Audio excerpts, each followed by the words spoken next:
singing, come out of things unsaid. Shoot an apple off my head, and a trouble that can be named. So we were both working out in Amsterdam, and we came to live in Greece. And there was nothing in Mykonos, just a local football team, no fitness. In 1982, I want to build a gym here. No, it's a male-dominant society. You're a woman and you're a foreigner. You'll never get into that. Started in a hairdressing salon, which was big enough to have 2 people at the same time.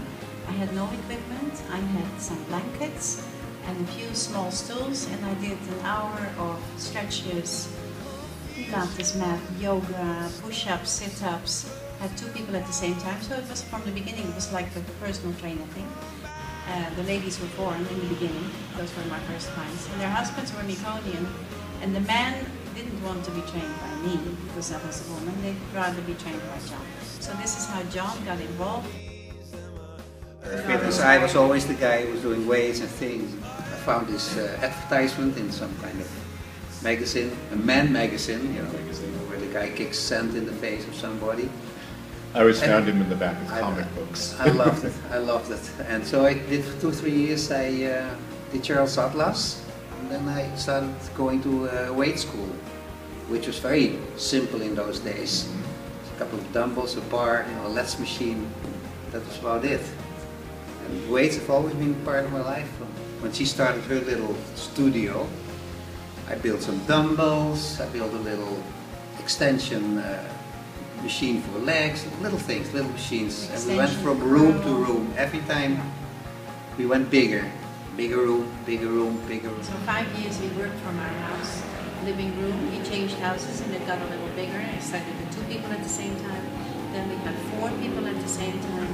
Then we rented a building from. We needed the space because it was big enough to have 6 people at the same time. I remember the day we opened. I had to keep 6 people occupied at the same time. I was very nervous. How long have you been in this current space? 17 years. 17 years here. Yeah. And was it always both upstairs and downstairs? The first 3 years we didn't use downstairs. So I rebuilt the whole place. It used to be a factory. I worked 1 year with a helper, building it, putting concrete floors, making windows, and doing the whole trip.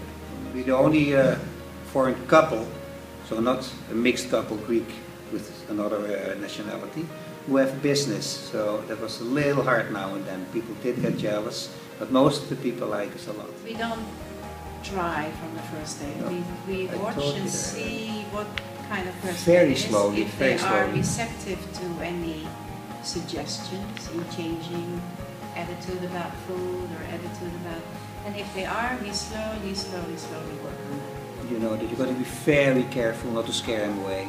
If I tell them exactly what I do for food, they think I'm too strict, or the Greeks didn't know about nutrition. They didn't. And the funny thing is that the traditional Greek diet is the best. It is. It diet. is. The traditional Greek diet. You're getting 3rd generation people now after Very 30 years. Yeah. Very good. So we changed people's lives. We changed people's lives a lot. We have a happy life, very fortunate life, when we put it that way. You know, we never did anything for the money. We made our hobby into our lifestyle.